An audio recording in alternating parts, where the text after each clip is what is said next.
Hi, this is Dennis with Second Chance Tackle. Today we're going to take on a reel that's about 5 or maybe 10 years old at this point. It's a Penn Sargus. It's the Sargus 4000. It's a nice reel overall, but this one's just not right. There's a kind of a gear grind in it. It's kind of slow, and it could be multiple causes to this one. It can be a bent axle shaft, but also I'm noticing a grind underneath, like there's actually a skip in the cycle. If you go real slow, it's almost like there's a missing tooth. So I talked to the customer, said I'm not really sure what it is, but it seems like it's in the gearing, but it could be the axle shaft.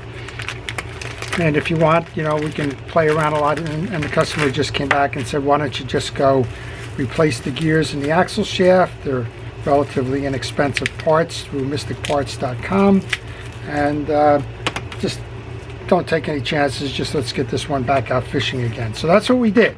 So I ordered the main gear and the Crossline Gear, and I ordered an axle shaft, and I think the parts in total didn't come to that much.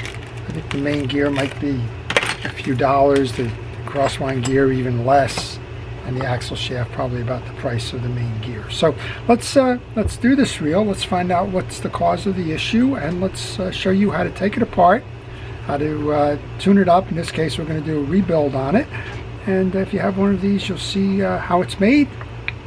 And if you're thinking of buying one of these, well, you'll get an internal look at what this is all about.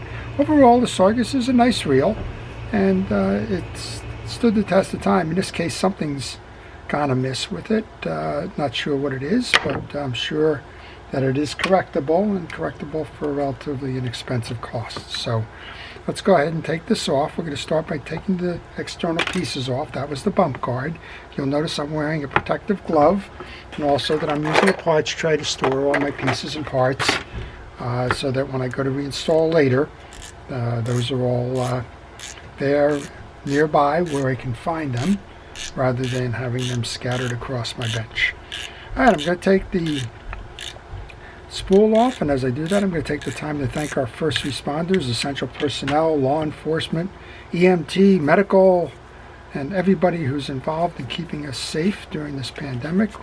All of your efforts are really, really appreciated, and without you, I'm sure we would be in a lot worse shape. So thank you for all it is that you do, and if you're watching, I take a particular thank you for that, because I know your time is valuable and you've spent hours and hours and hours trying to help others, so thank you. Alright, there's 3 side plate screws here that appear to be the same size. When I take them out, I lay them on my desk just to make sure, and then looks like there's one that hides under the bump guard there, and we'll see what that one's all about. When you look at a case, you should look to see if the case stops at the rotor, like this one does, or if it goes underneath the rotor. If it goes underneath the rotor, then you're going to need to remove the rotor before you can take that side case out. So again, this is kind of a sort of a heart transplant, if you will, with this reel. If we're going to do the main gear and the Crossline Gear and the axle shaft, there's not that much left in this reel, but overall the body's in good condition. It's clean, and it seems like the bearings weren't the issue there. It just seems like there's some hesitation in the actual reel itself, and that's what we're going to hope to correct here. So let's take this apart, and I'm going to pull the axle shaft first. In order to do that, you want to spin so that you can bring your crosswind block all the way low. As I do that, I'm going to go ahead and put these screws in the tray just so I don't lose those. I'm also going to put that little side plate in there. We'll take the screw out. And the first thing we'll find out is at the axle shaft, because if it's the axle shaft, it'll be a little tough to pull out. Well, that one came out easy, so it's probably not the axle shaft that's bogging this down. Next up then, we're going to remove that crosswind block. Put that in our parts tray. This one I like to put back into the axle shaft. It's that little screw that holds it to the crosswind block. Sometimes those little screws can get lost, so if you just kind of put it back where it was, it's real easy to find when you go to reinstall. Now we can pull the main gear out.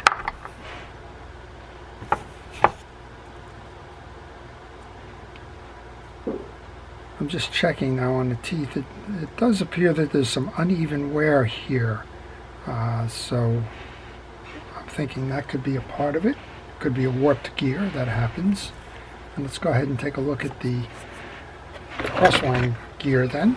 And this is all that's down here. So as I said, it's one or the other or both or some combination thereof. That's the issue. And again, it doesn't look like anything serious here. So it looks like it's probably in that main gear. And there's probably some uneven wear going on there. So we're going to go replace those. Take the old parts and put them off to the side. But while I have this open, we'll do a quick clean on this one. I'm just going to use a cotton swab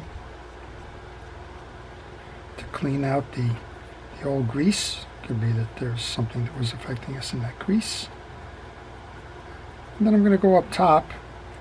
Yeah, see, we have a scraping going on here. So I don't know. My guess is that something in that the back side of the Crossline Gear was causing that to go out of form. So something definitely happened with that case. So no harm, no foul. We're going to replace them, and that should square up and fix the issue. We're going to take the lock off the rotor nut. That should be a 12 millimeter, probably 11. Seems like it skips.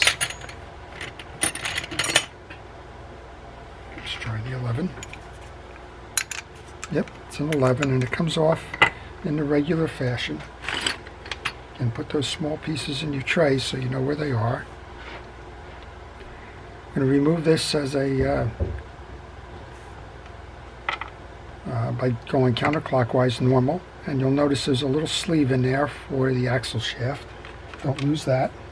That takes up the slack.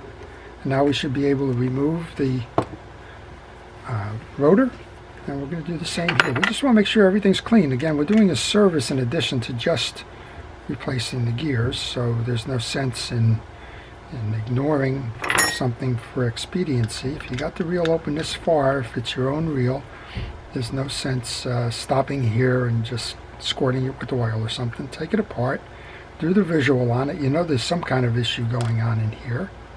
So let's just ensure ourselves that it's not this gear or anything. Now when the axle shaft came out, it came out nice and easy. So the it's not a matter of something bent in that pinion gear. We'll pull that all off and we'll just clean it up. So I'm going to leave those 3 screws right here rather than putting them into my parts tray, because we're going to take this apart and we're going to work on it and put it right back together. Here's how your assembly goes. There's a collar that holds the top bearing. That top collar, you'll notice one side is narrower than the other. These are sealed, so we don't need to do anything with that. This is your anti-reverse. Notice on your anti-reverse that you have a metal cap on that side, but as you go to the bottom, there's a plastic cap. The plastic cap goes down, always good on the orientation. Then we have our bearing, and then we have our gear, and everything looks clean inside here. So you would have got away with something if you decided, I don't want to go through the trouble of taking it apart and cleaning it, but you know, what is it going to take? Another 3 or 4 or 5 minutes? It's well worth doing. Alright, we're going to go use Penn Precision Reel Grease. Yep, that's a new container. I finally wore out of the old one. And we're going to just make sure we get a nice ample amount of grease onto the pinion gear. And then the bearing. This has got the original grease in it. I usually oil bearings, but I'm just going to go ahead and put grease on it. This one's not sealed. So let's go ahead and put that on both sides. We'll load that up, get a little bit of grease on the shaft as well. Now remember what we said in the orientation, the plastic side belongs down. And actually, it's a good thing I popped that out because I was just going to mention we want to clean off anything that might be on there and causing any kind of anti-reverse issue. And also there's squared shoulders here, they match the pinion gear, so that goes on next. Now if you had put that on upside down, you're not going to have an anti-reverse, but your reel isn't going to spin forward. Kind of, it's an interesting side light there. So that's why it goes down that way. Next up there's a little collar here that we were talking about. That goes next. That bearing is a sealed bearing there. And then this shim washer goes on top. And then we can reinstall the whole piece into the carrier. Make sure that carrier's clean. This one looks clean. I didn't see any evidence of dirt, but there's no reason in the world why you would want to not take the time and take the precaution to get it all cleaned out there. And then we can reassemble. Push it right down so it's flush. Notice it comes inside. Let's put the collar back on. Some of these collars are not symmetrical. In this case, you're going to see that there's two shorts and a long. There's only one way to put it on. You have to have all of your screws aligned.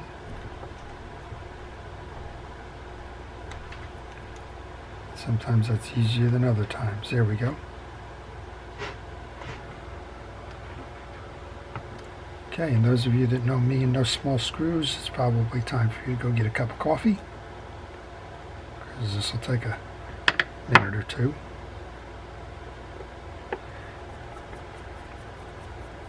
So if you like what you're seeing, I would ask you to subscribe.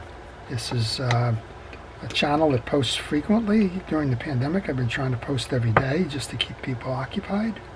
It's wearying at times, but it's something I don't mind doing, especially in light of what the folks that are on the front lines are doing. Certainly a lot more important than this.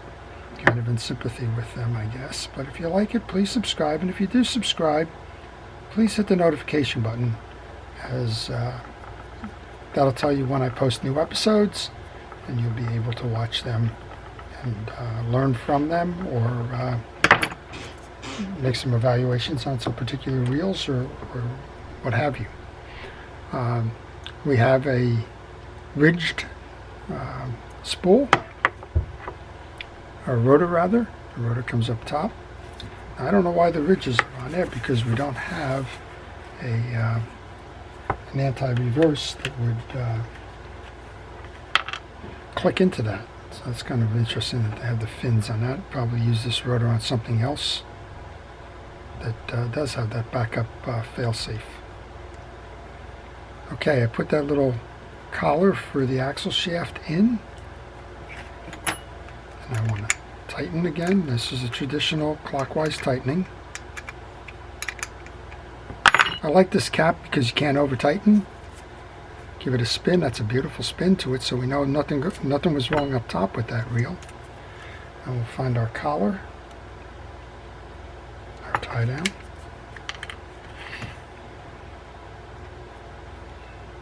Center it over one of those two holes and grab that little screw. That was the screw that holds that tie down in place. And then we'll go set up downstairs there with the new gearing, and try and see what happened. Now, I'm going to guess maybe what was happening here is that even though the Crossline gear looked good, there's a good chance that it was warped. And as it was coming around the post, it was hitting the one side there. So, regardless, we have a new Crossline gear. So you don't have to inspect this one. It's right out of the box, if you will. But what we're going to do now is we're going to make sure it's greased. We want to grease all sides. It's going to ride on the back, like you can see. We want to get grease in the teeth. The teeth are going to intersect with the drive on the back of the main gear. We'll show you that in a moment. And then you want to get it on the face, because the crossline block is going to ride on the face. Here's your main gear. This one's what's going to drive the crossline gear. This one is going to drive the pinion gear to spin the rotor. Again, brand new, so I don't need to worry too much about the teeth being warped or missing or what have you. I just take our time, get this done. You don't have to put grease on every tooth. It will spin and spread itself around. Let's just lodge that properly.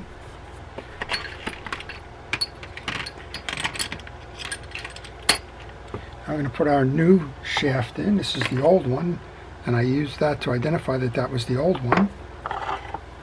So the new shaft is going to come in now. And then this is our crossline block. Get some grease on that.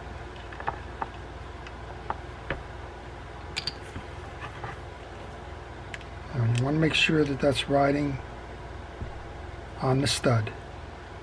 The stud rides in that back groove. Once you do that, you can pass the axle shaft through. Align the hole of the axle shaft with that hole in the crossline block.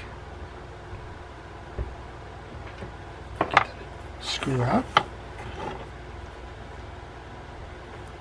Screw in.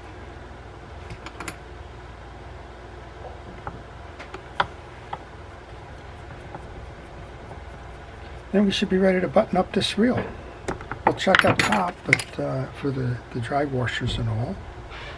But for the most part, the surface below is done. So I want to transfer that bearing. You have a bearing on that main gear here. I want to take that off. There's a shim that goes next. There's two shims on this one, actually. Those shims are used to align the bearing so that it runs true. And again, this looks like a sealed bearing, so we don't need to do anything with that. Now we can put our collar on. We'll get our screws out of the basket here.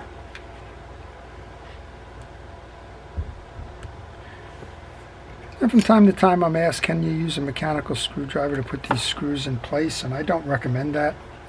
I just have seen fractures on cases, and I've seen cases bind because of it. But if you need to use one because you don't have the hand strength, then what I would recommend that you do is leave that screw short, maybe, I don't know, 1/16 of an inch or something, and finish the last turn or two by hand, as opposed to driving it all the way down. At least that way your hand will tell you that it's at the right torque, if you will. Okay, last of the side plate screws. And these little side plate screws have washers on it, if you notice. That's another way to kind of take up some of the pressure on the side plate, and also hold the screw in firm. Alright, that's this piece. We have our little bump cap. It has a hook on it that goes through the slot here. Sometimes you need to back off that screw if it doesn't go in easy. Oops, we missed one. We missed a little screw down here. That's the beauty of a parts tray. It kind of tells you when you look in your parts tray and you see a piece there that something was missing. So let's get that one in. So if you have questions on this reel, or if you have questions on any reel in general, maybe you're working on one and you're stuck, then leave them in the comment section of this video. I'll be happy to try and respond to you if I know the answer. And I'll tell you, some of them have really led me down a path. I just had a question today about an old True Temper Ocean City reel. I know I've seen it. I know I have one in my shop somewhere. And I'm going to have to go on a treasure. Okay, so let's give it a spin. Make sure everything's working right. Seems nice. Put that handle back on.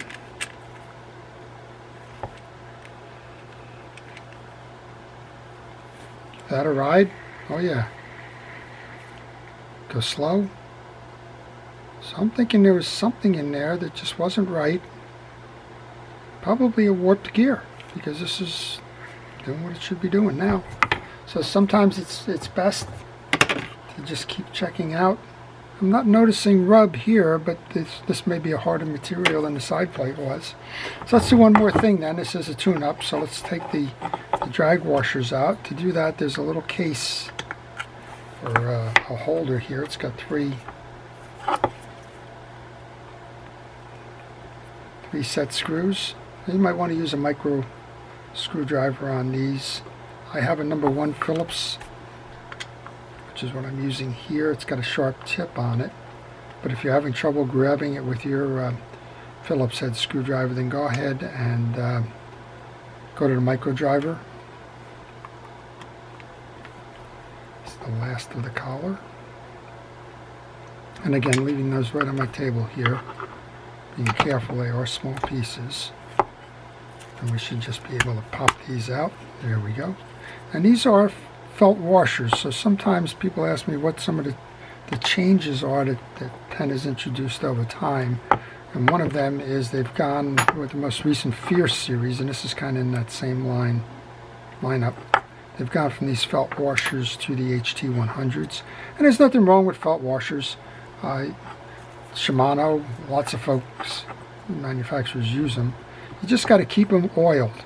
And the reason you do that is because these felt washers tend to rip if they get dried.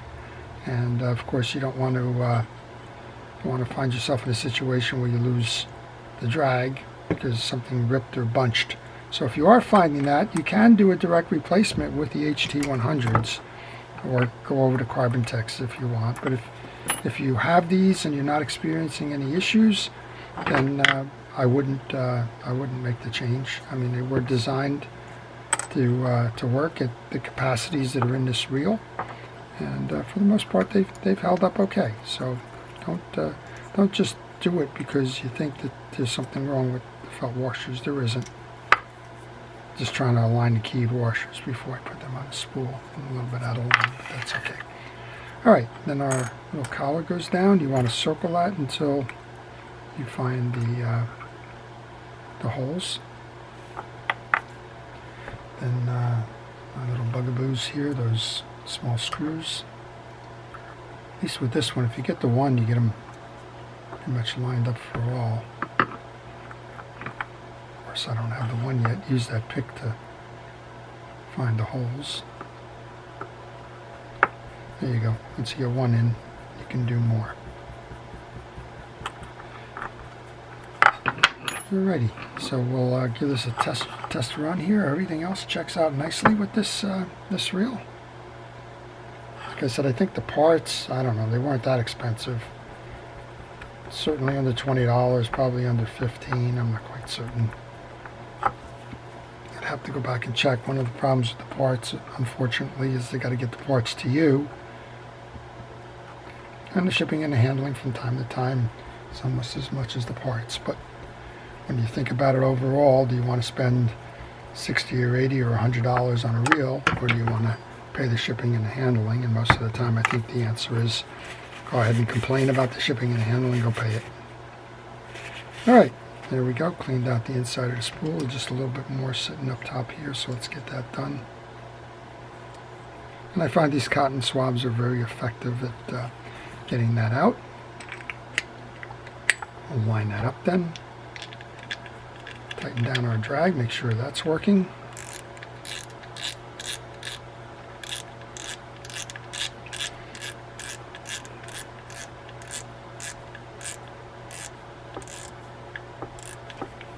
Yep, that's working.